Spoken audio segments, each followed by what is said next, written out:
Assalamualaikum warahmatullahi wabarakatuh. Para siswa kelas 9, pada kesempatan ini marilah kita belajar bahasa Indonesia dengan materi teks diskusi. Namun sebelumnya, mari kita berdoa terlebih dahulu. Bismillahirrahmanirrahim. Rabbi zidni ilman warzuqni fahman, amin. Selamat belajar. Dukungan, subscribe, dan like pada video pembelajaran ini. Semoga barokah. Terima kasih. Menyajikan teks diskusi. Tujuan pembelajaran. Setelah pembelajaran, diharapkan siswa dapat 1. Mengidentifikasi informasi teks diskusi berupa pendapat pro dan kontra. 2. Mengidentifikasi ciri kebahasaan teks diskusi. 3. Mengidentifikasi struktur teks diskusi. 4. Menyimpulkan isi gagasan, pendapat, argumen yang mendukung dan yang kontra, serta solusi atas permasalahan aktual dalam teks diskusi. 5. Menelaah pendapat, argumen yang mendukung dan yang kontra dalam teks diskusi. 6. Menyajikan gagasan, pendapat, argumen yang mendukung dan kontra, serta solusi atas permasalahan aktual dalam teks diskusi. Para siswa, sebagai persepsi, marilah kita cermati acara diskusi yang biasanya live show di televisi. Ada Mata Najwa dan Indonesia Layar Club. Di sana ada diskusi tentang suatu masalah, kemudian ada pertanyaan-pertanyaan, ada pernyataan-pernyataan, ada pendapat dari para ahli, yang tentunya ada yang setuju atau pro, ada yang tidak setuju atau kontra, yang pada akhirnya ada kesimpulan. Apakah teks diskusi itu? Teks diskusi adalah teks yang menyajikan pendapat dengan sudut pandang atau perspektif yang berbeda terhadap sebuah masalah.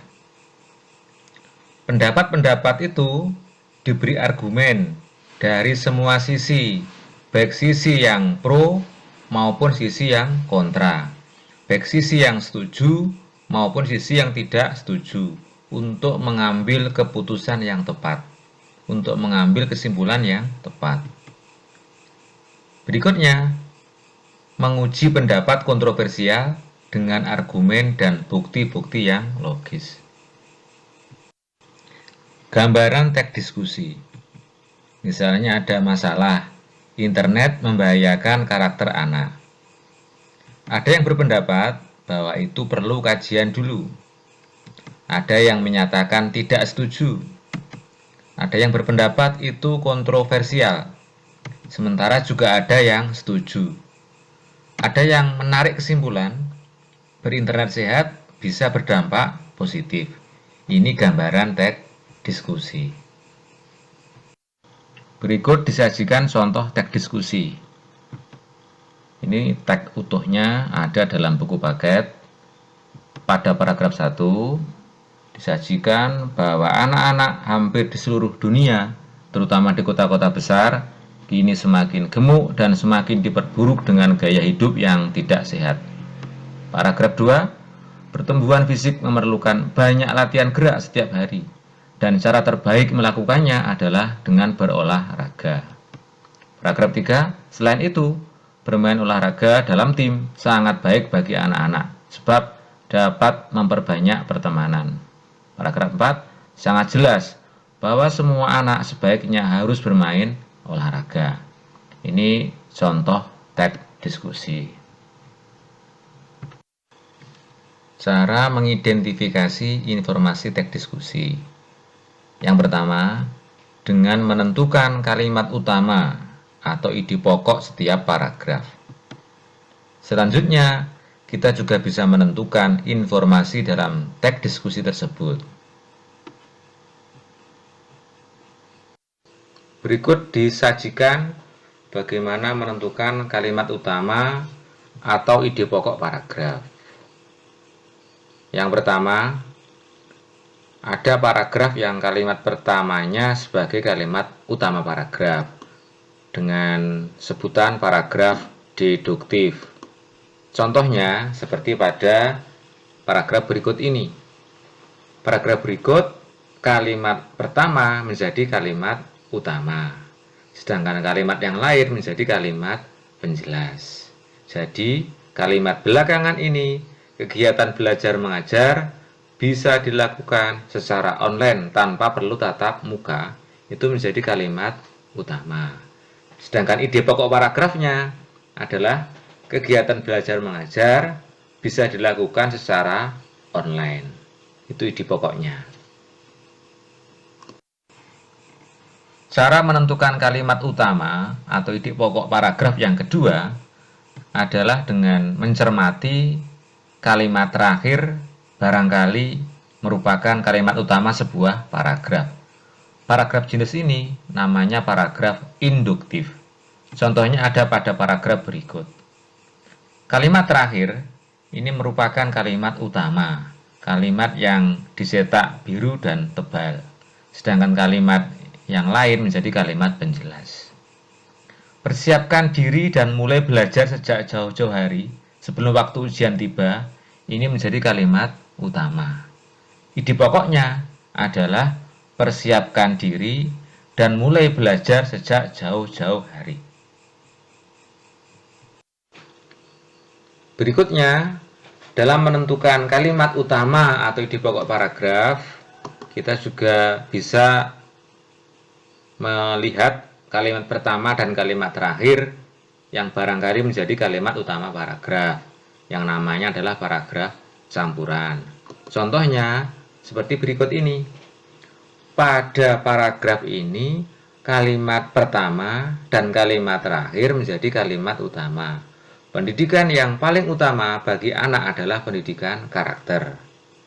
Jadi, pendidikan karakter harus diutamakan dalam pendidikan. Itu kalimat utamanya. Ada pada kalimat pertama dan kalimat yang terakhir. Ide pokoknya, pendidikan yang utama adalah pendidikan karakter. Atau pendidikan karakter adalah hal yang utama. Itu ide pokok.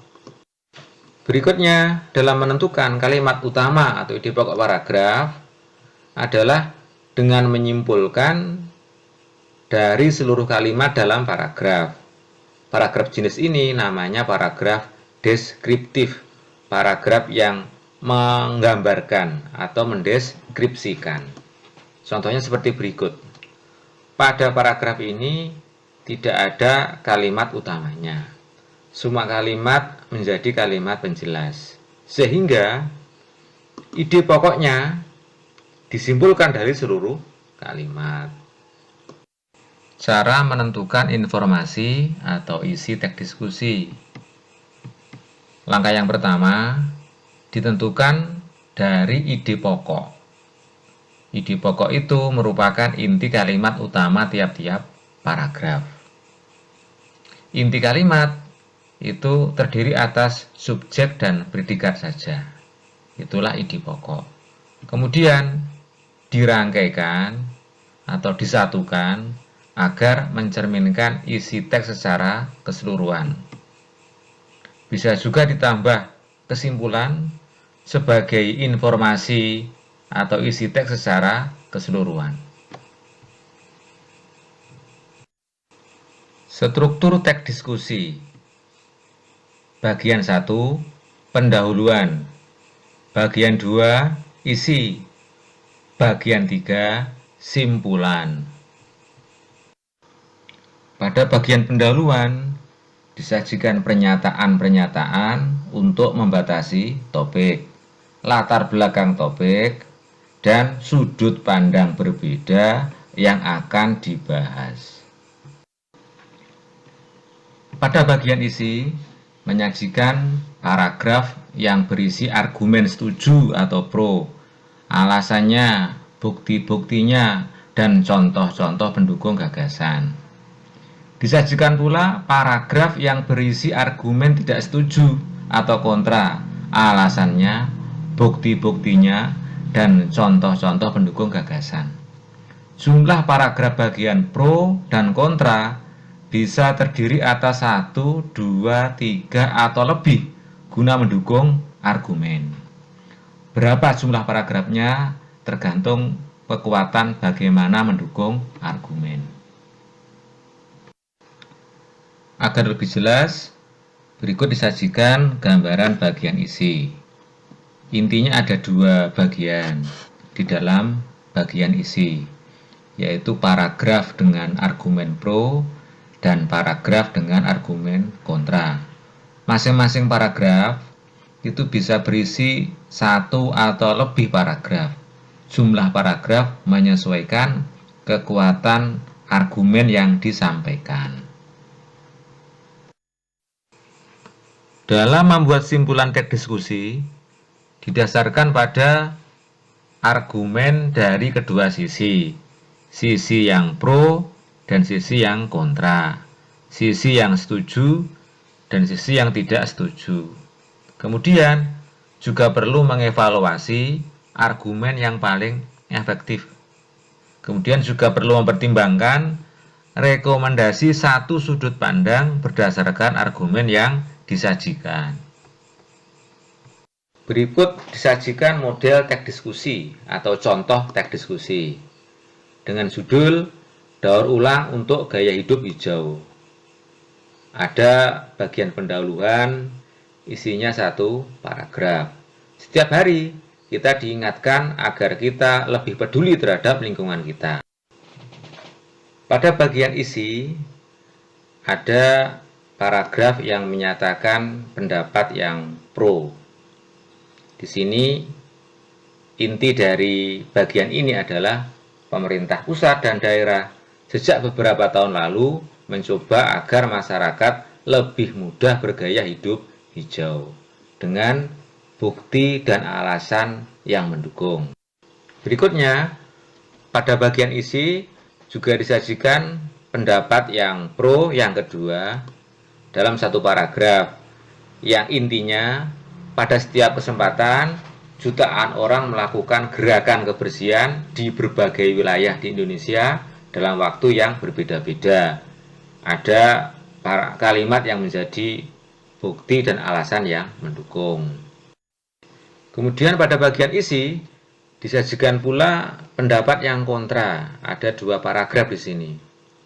Yang inti dari bagian ini adalah, namun di pihak lain, di banyak tempat orang-orang menganggap gagasan daur ulang itu membuang-buang waktu mereka.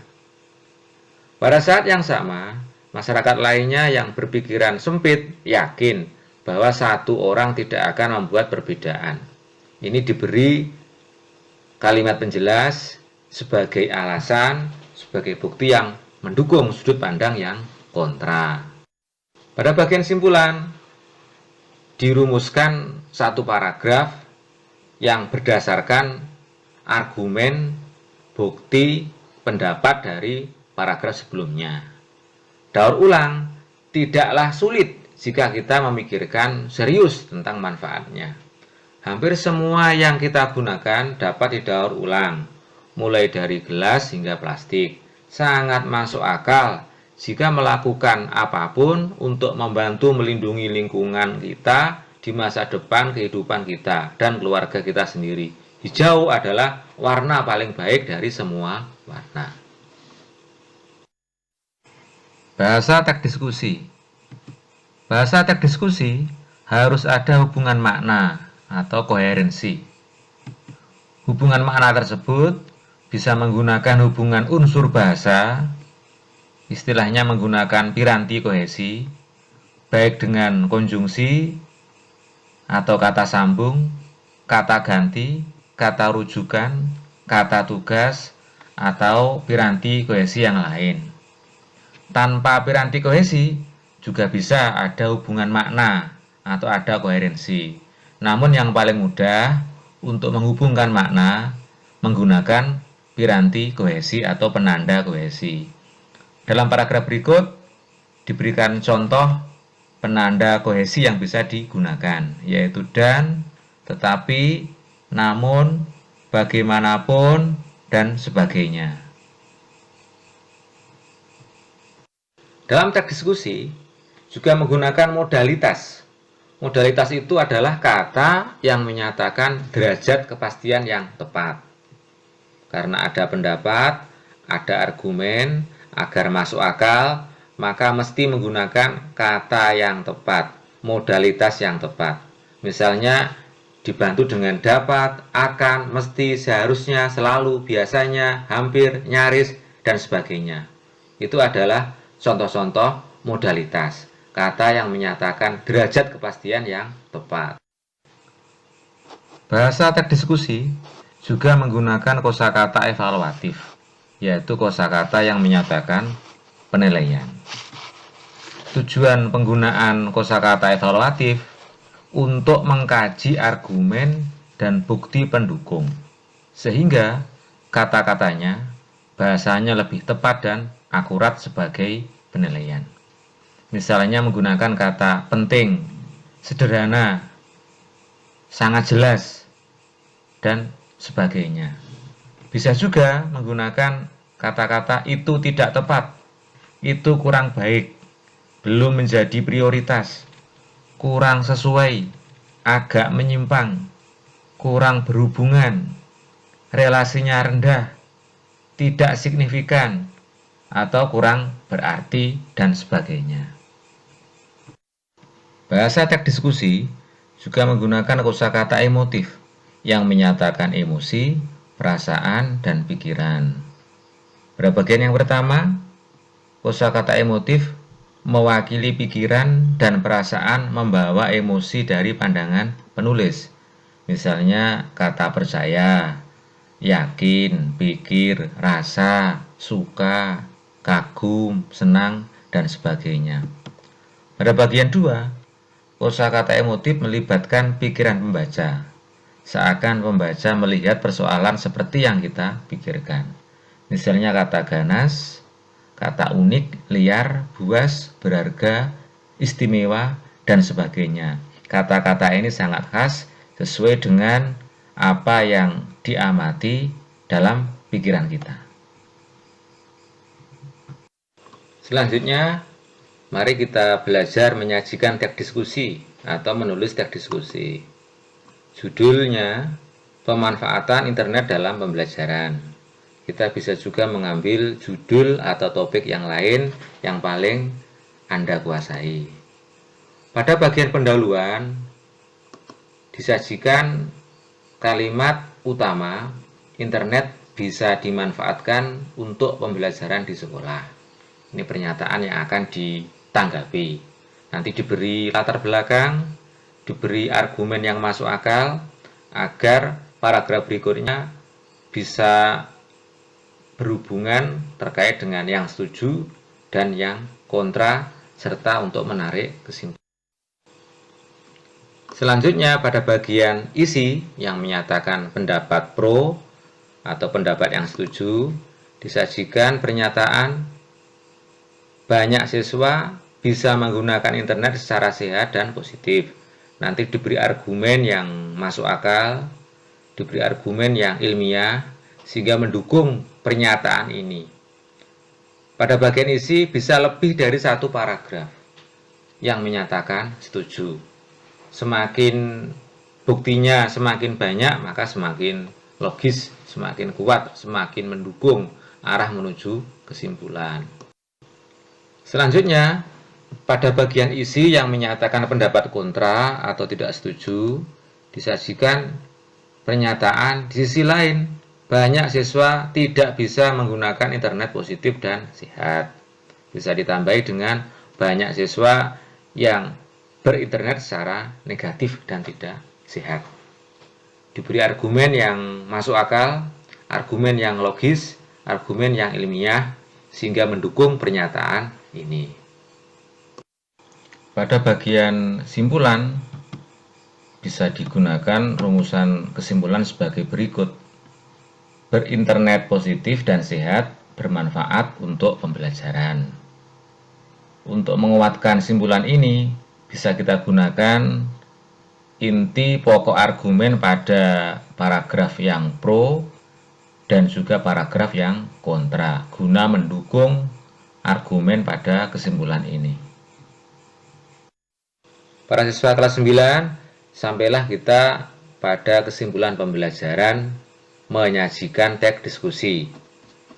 Yang pertama, teks diskusi menyajikan pendapat dengan sudut pandang perspektif yang berbeda terhadap sebuah masalah dengan argumen dan bukti yang logis dan ilmiah. Struktur teks diskusi meliputi pendahuluan, isi, dan penutup. 3. Bahasa teks diskusi menggunakan piranti kohesi, yaitu keterpautan bentuk unsur bahasa, dan koherensi, yaitu keterpautan makna atau isi. Kemudian yang keempat, bahasa teks diskusi menggunakan kata tugas, modalitas, kosakata evaluatif, dan kosakata emotif dengan tepat.